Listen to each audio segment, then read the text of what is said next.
What fact is common knowledge to people who work in your field, but almost unknown to the rest of the population?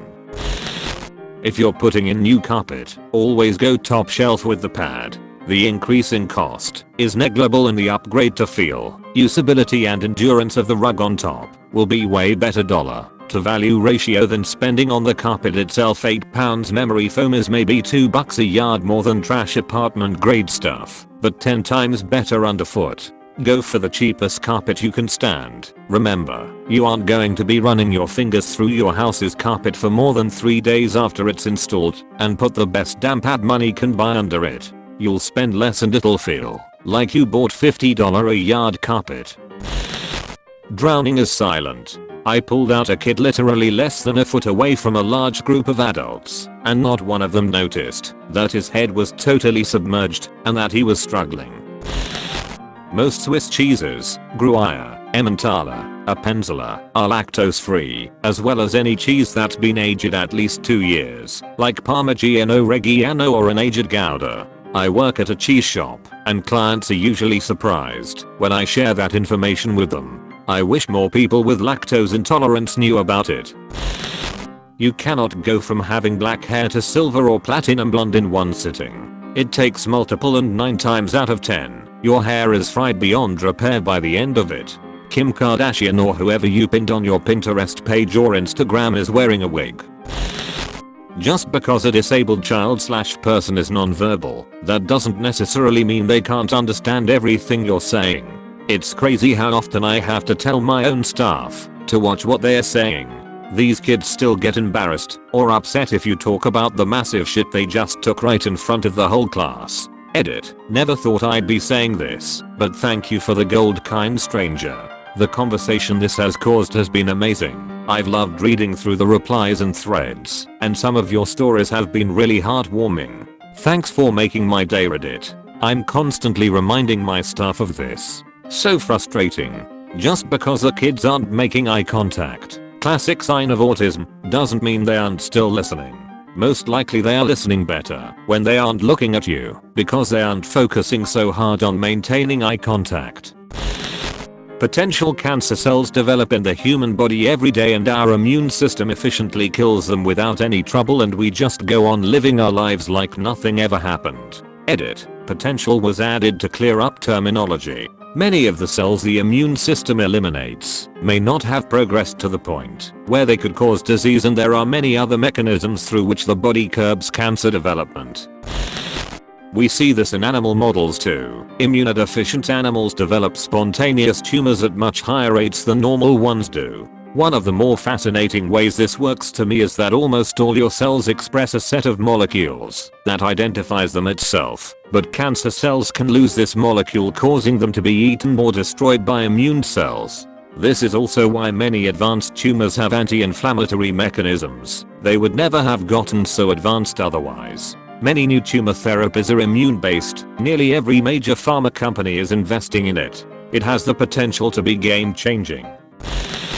This process starts on day 4 of water fasting. No food, just water. It also greatly reduces the risk of Alzheimer's and rejuvenates your immune system. There are crazy benefits to fasting, and everyone should be doing it on the regular. We've only been eating 3 meals a day for the last 200 to 300 years, and we started because the aristocracy did it and we wanted to be more like them. Our bodies are built for fasting, not eating all the time. I can see how this could come off as bullshit, especially with phrases like complete rejuvenation, but there are studies being done about the modes in which our bodies behave and the benefits it can have on the body, although not quite to the level described above. Check out the work of Dr. Walter Longo if you're interested to learn more. From what I've researched, there's promising evidence to show the benefits of fasting and autophagy in bacteria and mice, but there haven't been enough large-scale clinical trials in humans. It's interesting stuff, and, it's worth the time looking into for you to come to your own conclusions. If it makes you feel any better or relieves any worry, my dad had 2 liver transplants. I know it's a different organ, but still, back in 2007, and has been on immunosuppressants ever since then. He's going to be 66 this year, and he's healthier now than he was in 2000. Just need to go to all of your follow-up and routine doctor appointments and get all the blood work needed done. Don't be afraid to say if anything feels off and chart any medications you take. My dad keeps a clipboard with tabled papers of his meds, the current dosage, time taken, his weight for the day, etc. He's been making these charts ever since 2007, and they've been helpful when an adjustment to medication was made and there was an undesired side effect. He'd bring his charts in and discuss them with his doctor, and they would see what they could adjust if needed. I wish you the best. I highly recommend finding support from at least one other transplant patient as well. My dad made friends with someone who was also on the brink as he was, and it really helped to make phone calls or send emails to each other since they could relate, vent, and cheer each other on.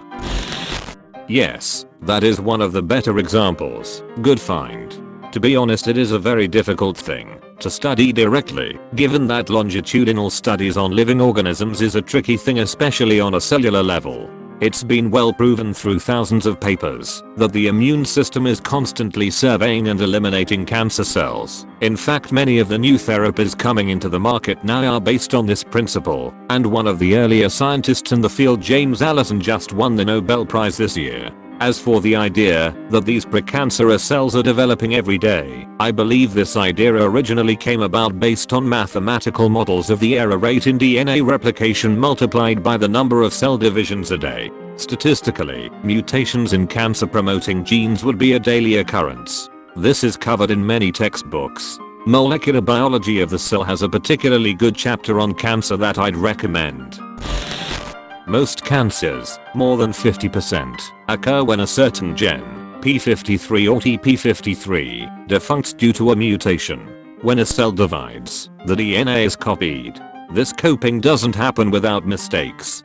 The function of the TP53 gene is to detect flaws in the DNA sequence and fix them. When this gene is damaged, more mutations occur, but the mistakes go uncorrected. A new cell, with the copied DNA full of mistakes, will have many more mutations. TP53 isn't the only gene responsible for repairing the DNA. BRCA1 and BRCA2 also have this function.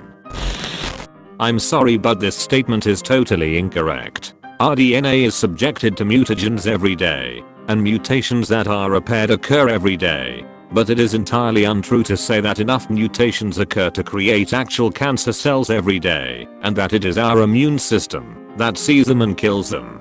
No, our cells have intrinsic DNA repair mechanisms, and if it is unable to repair damaged DNA, a cell will send out an eat me signal to the immune system. Even if enough lasting mutations occur to mess with a cell's DNA repair mechanisms and its eat me signaling, it's still not classified as a cancer cells. Tumor cell maybe. Please retract your statement. You have almost 10k plus people reading wrong information.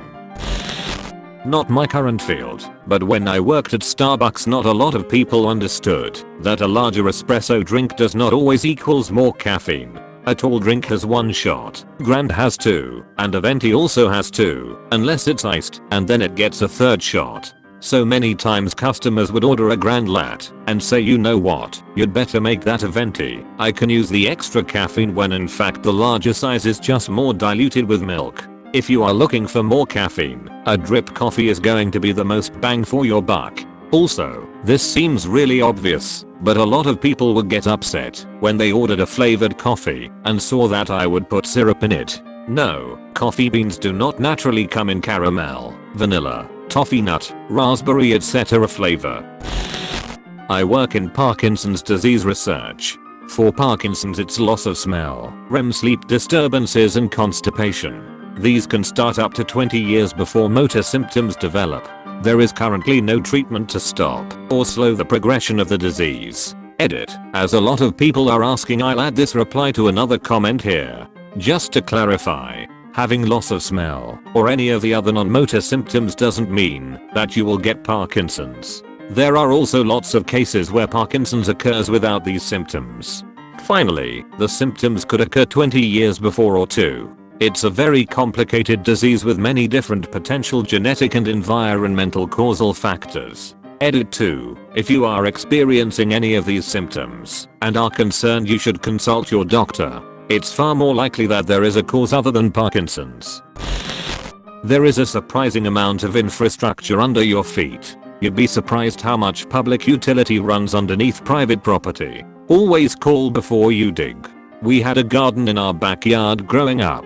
I used to dig in the spots where my mom didn't have any plants growing. I decided one morning that I was going to dig to China. I was young, okay, and kept going until I hit a thick black cord.